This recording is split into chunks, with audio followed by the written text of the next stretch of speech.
Miss somebody. Okay, let's get into this. So we're highlighting a few things. I'll go first. Jay will do the middle, and I'll wrap up. You probably went over some of this stuff in the, we did some conference calls to talk about this stuff because I didn't want to record it because, you know, it was just us chatting, right? The webinars and the regional training that Jay and I do are recorded. In fact, we did one on Tuesday. And it was recorded. And it was recorded, but I'm going to edit it because I did some things that Paul Downs found was objectionable. Yeah. And so I want to edit those things out. Yeah, I almost decided to put my rental car receipt in my shirt pocket. Just I apologize for the immigrant immersion jokes. So, okay, so let's get into it. So if you're planning to stay in adult ed for at least the next year or two, you know, if you're retiring or you're moving on or you just hate this program, read this report, please. If you plan to stay in a year or two, you have to read this report because this is going to tell us what's happening over the next 2 years and beyond. Now, if you think you like adult ed and you want to stay a little bit longer, maybe 5 years, maybe a little bit farther, then you need to read this report. And did anybody, does this ring a bell, this report? You might have, maybe a presenter earlier a couple hours ago. There might have been a couple copies floating on the table. Yeah, there there could have been somewhere. something on your table. Yeah. I know the retention span with all the people on their phones and stuff, this could have went right over their heads, but this is an important report. This is kind of the pathway for adult education into the future. And the things that Judy talked about today are the things we're going to be working on. So it's the funny thing. So when Jay and I do our training, when we say, oh, who's read Measuring Our Success? Like 3 hands go up. Who's read the class report? Maybe 4 hands go up. And I mean, these are big audiences. So please, if you can convey that to your staff and to your other people, your partners and stuff, these are important pieces of information to get familiar with. Okay, so why the changes? Of course you know this. Welcome back, Bob. Metrics need to be concrete and clear. We need to focus on all adult students regardless of fund source. We need to incorporate and expand on definitions related to WIOA. And Judy talked about that a little bit. And aligning with other program areas. I think Vaughn talked about that a little bit. And then informed guidance. Judy brought that up today as well. The big thing that I stress when we're in the training, the big lift this year is going to be community college non-credit. So in the past, it was any community college program, 7 program areas. Now we're focusing on non-credit.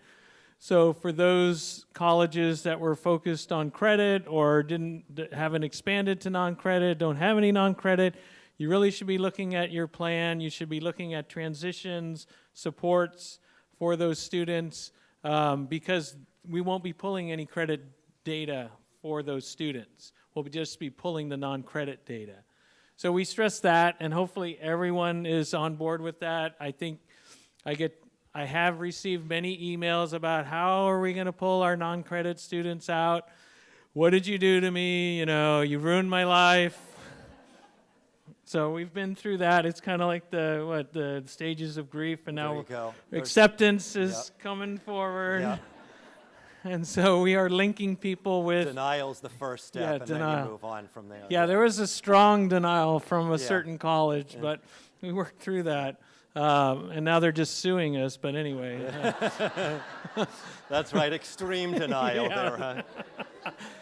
Okay, so we're going to have a webinar this month, and we'll talk about import-export from your local MIS system into TE.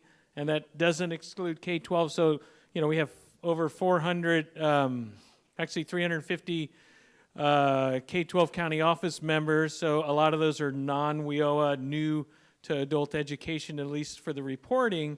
So they also have to figure out the import-export into TE. Most of them hopefully use ASAP. Some don't. So we'll be working through that. Colleges, you know, there's a variety, Banner, DataTel, PeopleSoft, Colleague, whatever So we are mapping those data elements to make it easier.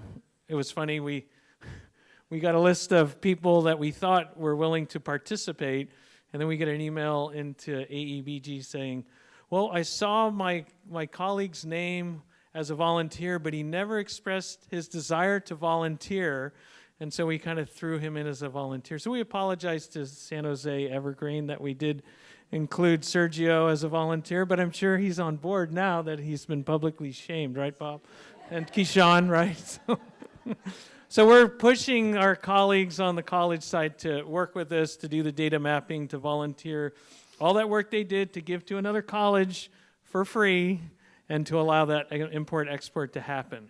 So this, I think we have this in the beginning of the training, and it just goes over everybody's head, so we quickly go through the slide, and then people ask questions way down the road. But so far, I think everybody's getting with this. We haven't had too much confusion lately. It's just how we're going to import-export. So here's the other exciting slide that we like to show during the training. It's use of TE, which we kind of talked about, and quarterly reporting, because we get a lot of pushback, or we're getting a lot of pushback from programs that operate on the semester system. But if we're data matching on a quarterly basis, we do have to report into TE on a quarterly basis because the launch board is going to be doing the data mapping. So hopefully that's clear to all the people that have a semester reporting system. We do want you to report on a quarterly basis. And so I'm going to move along here. And then the population definitions, we're aligning with WIOA, reportable individuals, less than 12 hours, participants, more than 12 hours.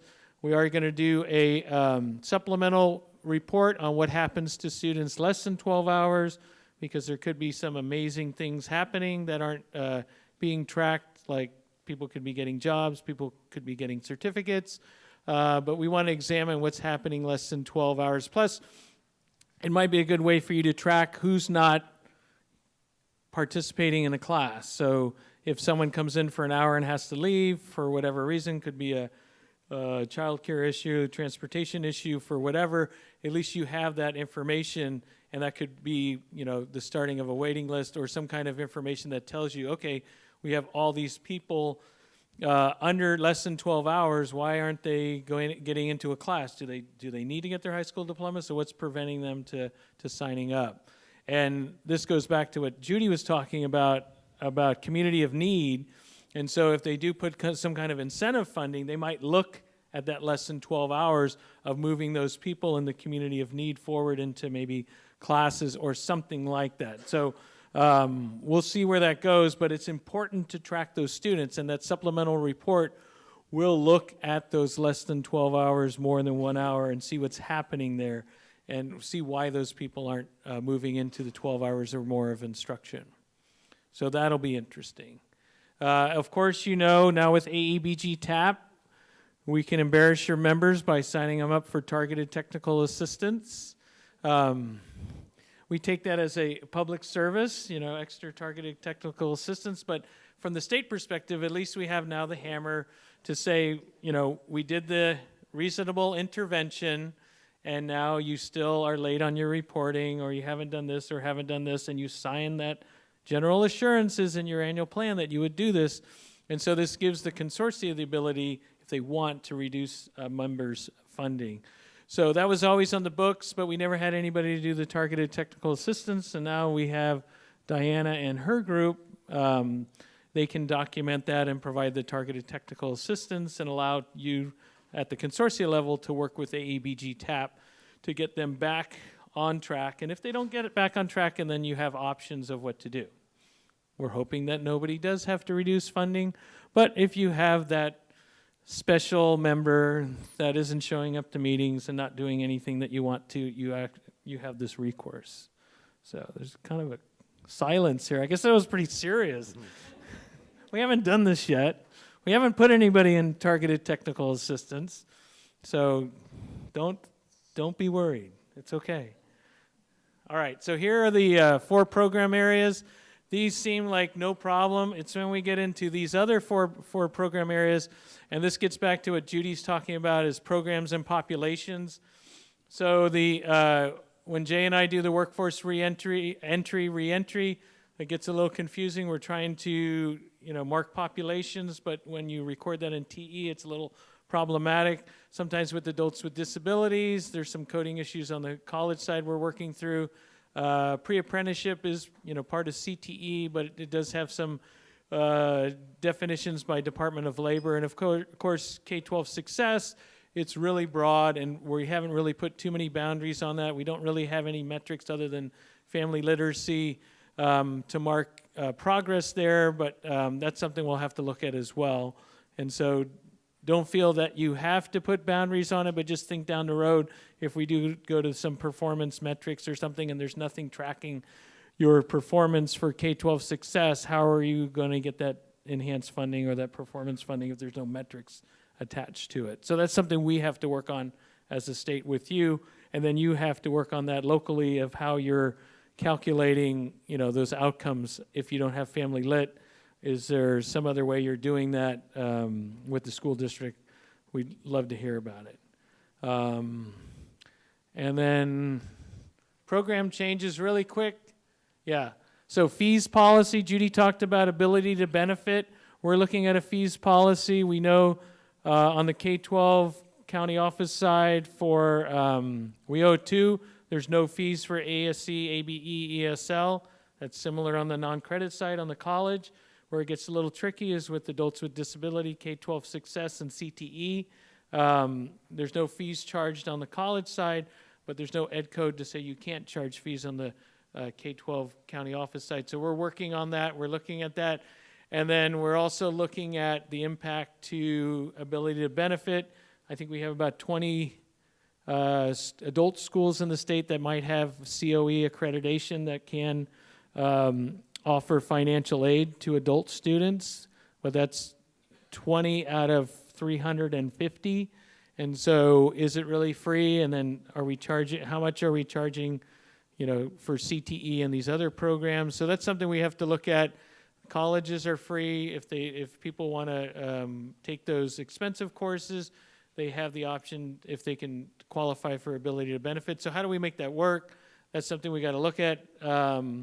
Judy's slide showed kind of the high school diploma and the CTE pathway, and is there some kind of collaboration we can do there? I don't know, something to think about, a couple of different paths you can go. You can get yourself accredited, or you can join up on a pathway into the college for CTE. All this stuff we haven't explored yet, but it is, as we discuss it and talk about it, it's coming onto the table. We're not close to understanding the depth of ability to benefit and free adult education, but it's a start, and hopefully we'll have some policy out for next year. We'll release it this year for you guys to look at, and then we'll implement it next year. CDE is doing a K-12 adult ed code review, looking at things like what ed code is still in effect, because during flexibility, a lot of ed code went away. And so what sticks, or going back to the next question, emancipated youth, are those still an exemption? Pregnant and parenting teens, is that still an exemption? Because on AB 104 legislation, it's still 18. And so where are those exemptions? I know on the college side, you can get a local board exemption for somebody under 18. So we want to do the same on the K-12 side, look at that ed code and see what's enforceable and what's not. So that should be coming out soon. And then that doesn't mean if you have students under 18, you can't serve them. You can serve them, but you just can't use AEBG funds. So you have to look at other funds like LCFF or other possible funds that you can use to serve those students. And then our legislation for AB 104, I tell everybody, it's very sparse. Other than the 18 years old and the 7 program areas, that's about it. So all existing ed code and regs still apply.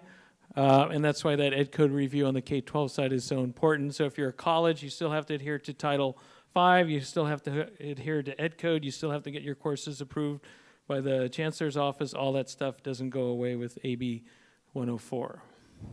So I think we're almost to the part where I hand the mic to Jay, and then he talks a lot louder than me, so it might wake you up. We're kind of getting into the kind of quiet part of it. And we're working on Not a Grant. We're doing some stuff behind the scenes.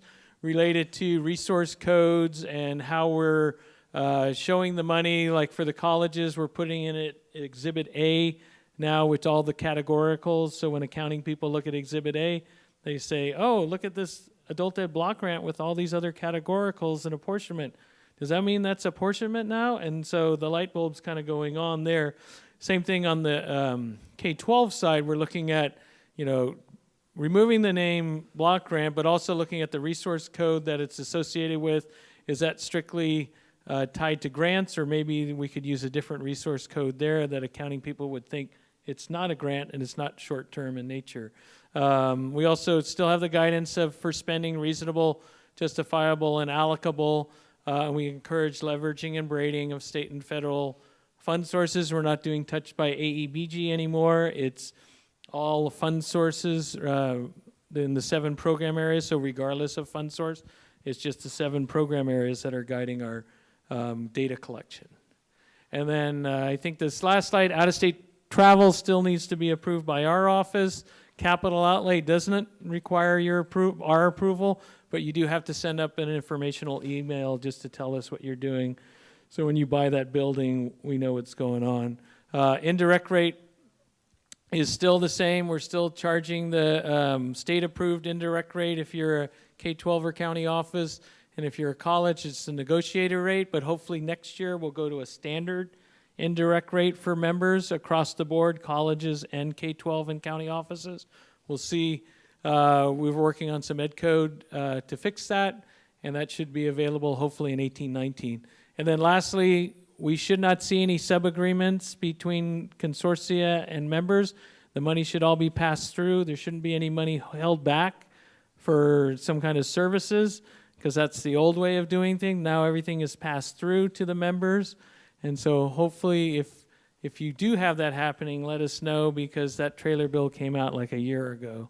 So I think everybody's complying with that.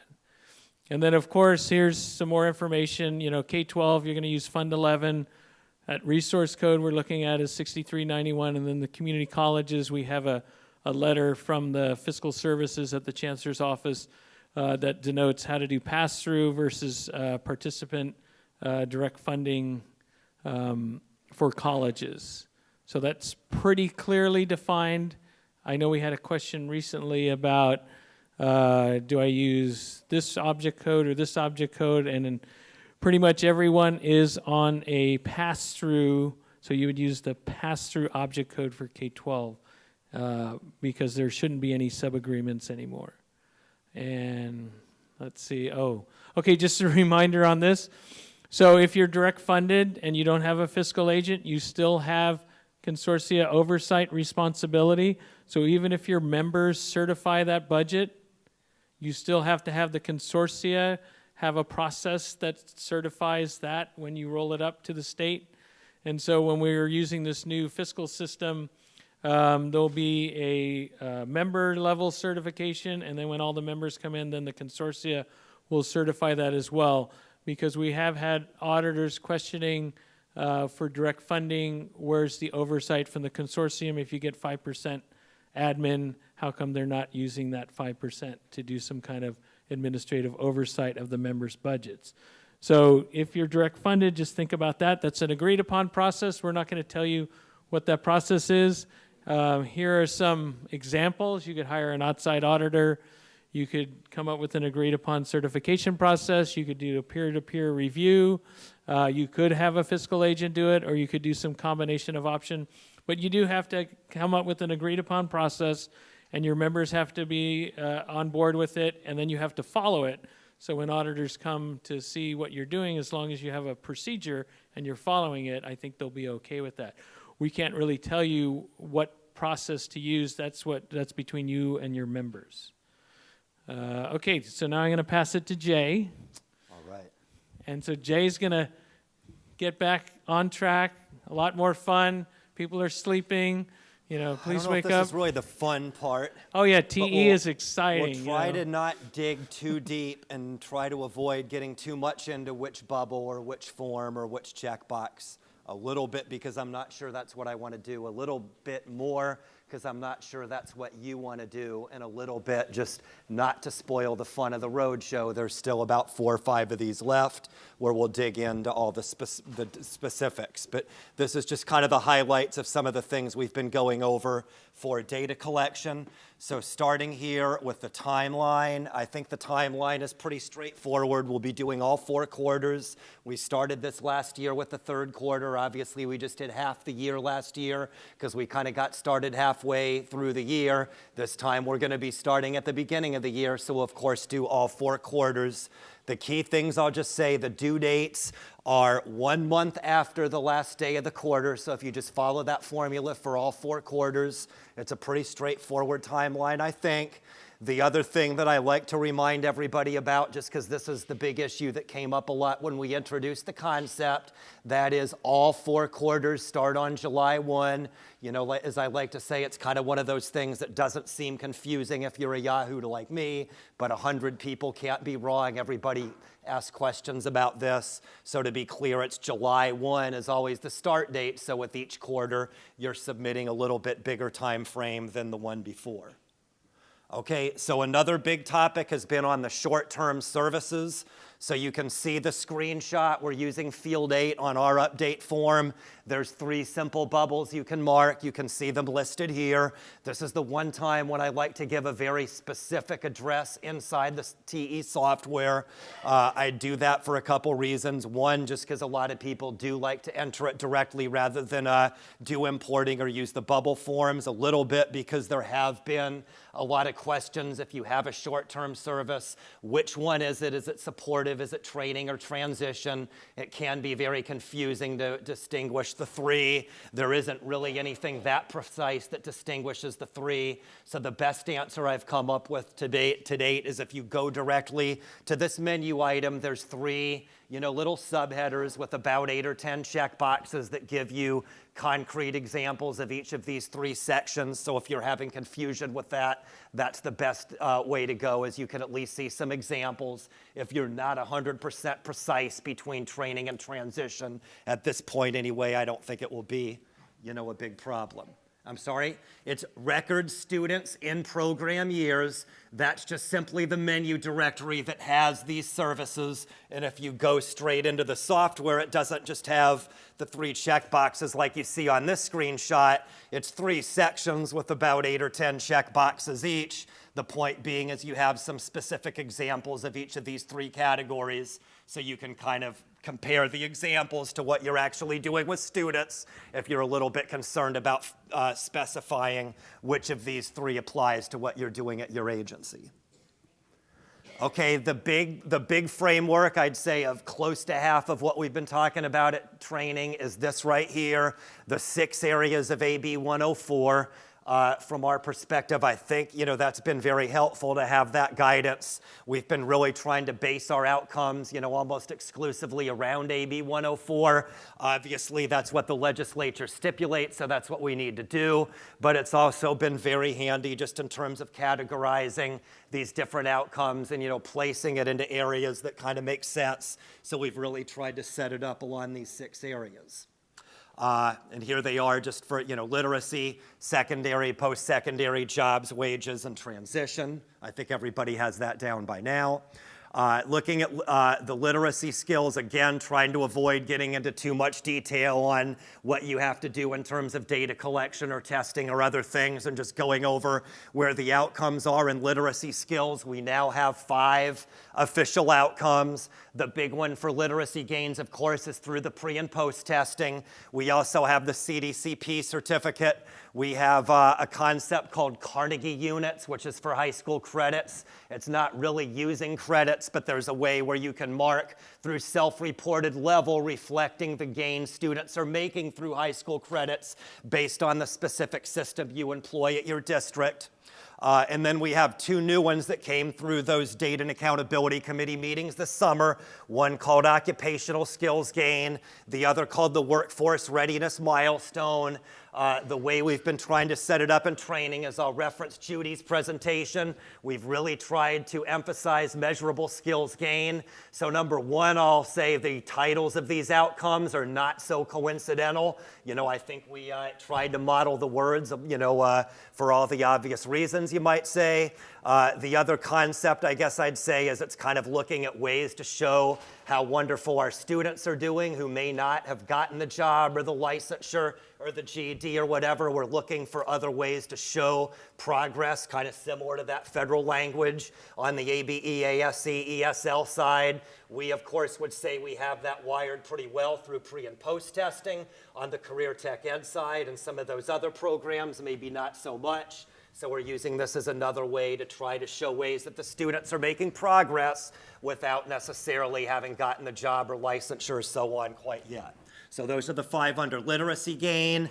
Again, I'm not going to dwell too much on all these bubbles and check boxes, but what we've tried to do as much as possible is define exactly which bubbles to mark or which check boxes to check, or what to bring into the system from your own system when you're looking at these outcomes. There's a certain level of command decision making with exactly which check boxes or bubbles to mark, but obviously you need something very concrete to mark whenever your students are achieving these outcomes. So here's an example of that guidance here. We have the high school diploma. Again, we're using levels. This is another example. I'm not going to go through all this, but we're basically looking at learners that start at the 9th or 10th grade level and finish at the 11th or 12th grade level. And through your own agency's district credit system, they've basically made that progress during the year. So just another way at looking at students are doing very well during the year without necessarily getting that final prize in this example, the high school diploma. Occupational skills gains, achieving milestones in CTE. Maybe it's a skills check, maybe it's a written test, maybe it's both. Workforce prep milestone, or for the shorter term courses, showing that they completed that course or maybe completed a skills check at the end of that shorter term course. For post-secondary, you might say that is more the longer term prize. That is more like an occupational certification or occupational licensure. All the different agencies participating here have slightly different ways at looking at it. So instead of coming up with something super prescriptive, we came up with some examples of things you might want to consider to measure this. One would be the ETPL that would be used in WIOA 1. One would be the 48 instructional hours used by the Chancellor's Office. If you're in Perkins, you can look at the Perkins guidelines and follow that. If you're getting Pell Student Aid, you could look at the requirements that an organization has like COE and use that. But those would be examples of metrics you would use to provide that CTE post-secondary. Okay, this is what Neil likes to impress. This is where he always likes to interject, is that yes, we're talking about the final prize, things like licensure certification. So that does not mean, the OSHA hand washing or safe serve or some of those shorter term things that some people do. I think that probably is appropriate for that workforce prep milestone, but it's not quite enough to rise to the level of quote unquote post-secondary. Or any participation trophies that they make. There you go, that too. Okay, that's why you like to bring it up, because it's the trophy, right? Okay, so we also have transition. We introduced this concept a lot last year. I'd say the big change this year is there's 2 different kinds of transition instead of one. The transition to post-secondary, I think we mostly had outlined last year, but we added that transition to ASE. So if the person starts at ABE or ESL and ends in high school diploma or high school equivalency, that's now a new transition. Without getting too crazy, we've got the 4 combinations of post-secondary.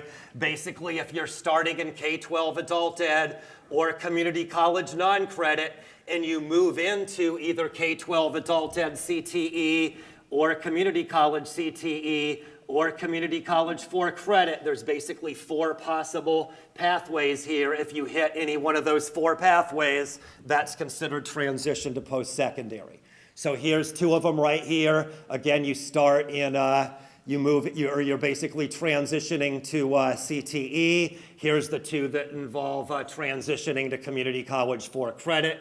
Again, 4 different pipelines. Any one of those 4 pipelines basically qualifies for this metric. And then here's what we like to say has been the most popular graphic thus far, just measured on the number of people who ask for a copy of it after the training. But what we've tried to do is color code all the bubbles. It does look a little bit obnoxious, I admit, but what it attempts to do, I see some of the photos. We are sending it. The PowerPoint we send will probably be a little easier. If you want to take a shot, great. But we have been sending this out a lot. But what we've tried to do here as much as possible is, again, look at the 6 areas of AB 104, just assign it 6 different colors and just show on the form which bubbles equate to which of those 6 areas, in color-coded fashion. Some of you who are a little far away from the screen may not be able to distinguish the colors all that well on this screen. But if you're basically get the copy of the actual PowerPoint document, I've got to say it's pretty easy to distinguish the colors if you have the document yourself. So we're just trying to denote which outcomes are post-secondary versus which are employment, and so on and so on. Chrissy has a question. Yeah, somebody's had her hand up for a long time, and I've been too busy talking about bubbles, haven't I? The CDCP certificate, which bubble would that fall? My faculty want to put it under other recognized certificates. Well, I'm talking, keep in mind, I'm reciting from memory here, but I believe it's skills progression and mastered course competencies are the ones. You can see those are orange. I think those are the ones we're using for that. I'm reciting on memory. I guess what I just say is I can send you, there's individual slides for all of these. We didn't want to go that far in this presentation because we have an hour to do all this. But I can send you that very specific slide with the exact bubbles. Okay, I guess I'd say if you disagree with the bubbles, I understand that. But there was just a lot of command decision making, lots of different outcomes, lots of different bubbles. So to the maximum extent possible, we're trying to have all the bubbles make sense, but that certainly doesn't mean that 100% of them do. Okay. All right. So. Okay, now we're back. I don't know what this is, so hopefully Neil's going to chime in on this one. Okay, so Jay? Yes. Do not refer to Jay as the bubble boy. Please, do not do that. That's wrong. That's right. It's totally wrong. That's right. All right. Yeah, so, that's more is not moots, right? Yeah. So if you can hang in here for another 10 minutes, this is an 8-hour presentation that we usually do on the road. That's right. And so if you can hang in there, we can count this as a workforce readiness skill gain if you can hang in for the next 10 minutes. That's right. You can count that at your consortium. Right. Okay. This is training. Yes. It's not transition or supportive. Let me grab this. What is this? I don't know what this is. Okay, so data matching really quick. Okay, we're skipping that one and moving on. So what we just outlined is the 6 areas of AB 104. We're doing self-reported data. So the example we've been trying to set up is, if a lot of you who are WIOA know, for many years we've talked about the hypothetical, the student comes in, yippee, yippee, I got a job. That's great. Yes, you should be marking it. But if you're in WIOA land, you know that really doesn't mean all that much from a federal reporting perspective because they want that data match or that survey result that really guarantees they got the job rather than self-report. We're not aligned to the feds in AEBG, so we don't have to worry about that federal verification as much. So we are allowing self-report. So for AEBG, the student comes in, yippee, yippee, I got a job. It really does mean something. So please do mark it. So all of what we just talked about the last 15 minutes are definitely based on self-reported outcomes that you work on in the classroom with your students and so on. All that being said, that doesn't mean we're not doing data match. We are. We're doing 3 data matches. The CDE HSE data match that a lot of you know for a very long time. And then over the last year for both WIOA and AEBG, we've been working on the other 2 data matches. Are you moving me? Somebody's fast forwarding me. Okay, so anyway, we've got the 3 data matches, and then we've got the 6 areas again. Here's another one that a few have requested, but it's basically itemizing out by bullet. Here's the master list. I can see already there actually is an updated one to this. This one is about a month and a half old. There's a new one with more bullet points under it. That's all right. So now we're on to Neil here. This is back to you, I think. Okay, so this is West Ed's version of this. So you can see how, left, right brain, whatever you want to call it. So moving on to the Launchboard tab, Randy's going to talk a little bit about this. Launchboard, there's the URL for that. It takes all these data sources. A lot of good things are happening. I'm sure you know that. It'll be available in the spring. 57 metrics. I think, what did Vaughn say about free my data? So hopefully this will be freeing of the data. The 57 metrics will be explained, and you can, we'll have training to let you understand how to access the Launchboard, how to use the data. It'll be at the member level as well as the consortia data. Let's see, what else? Supplemental report, we talked about that. We're going to be looking at less than 12 hours as well as students in credit college programs. So if you're one of those consortia or don't have any non-credit and somehow we're not pulling that data from you, we're going to look at some of that credit and make determinations what's happening there. Even though that won't get reported to the legislature, we still want to look at what's happening on the credit side with our adult education students, especially in Dev Ed. And then we'll look at things like immigrant integration, as well as career advancement academies and other emergent effective practices. 2 minutes. Okay, so I want to get to the really good stuff. So we're going to be changed. So I think next month we'll come out with a detailed technical letter to college presidents and CIOs about changes to MIS related to adult education, missing population flags, pre-apprenticeship flags, diplomas.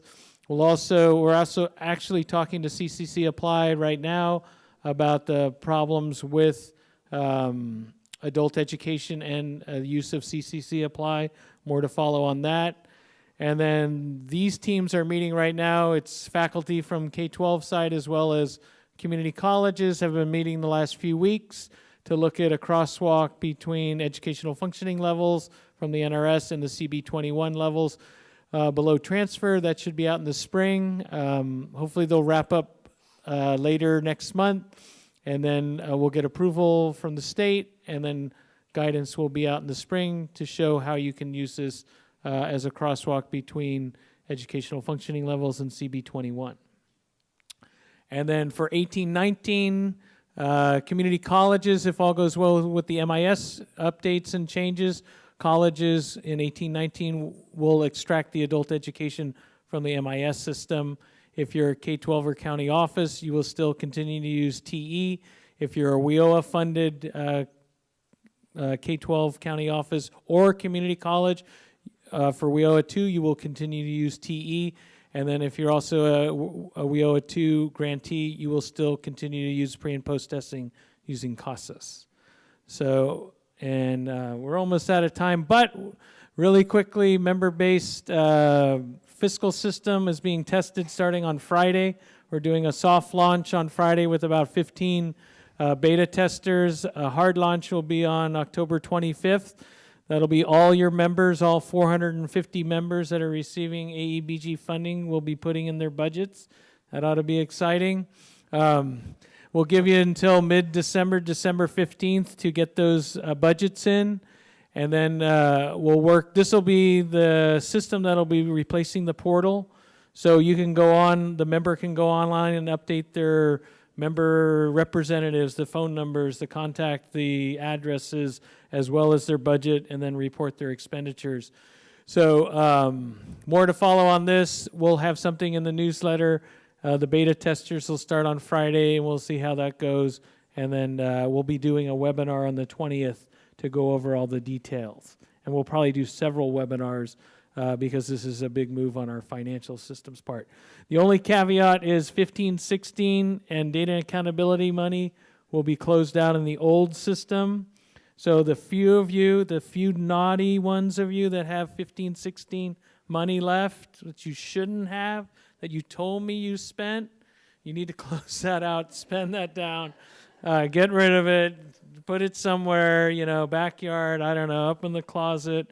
But we don't want to see it anymore. We want it closed out. We want to move forward. So the new system will be 16-17 carryover and 17-18 only, and we'll move forward from there.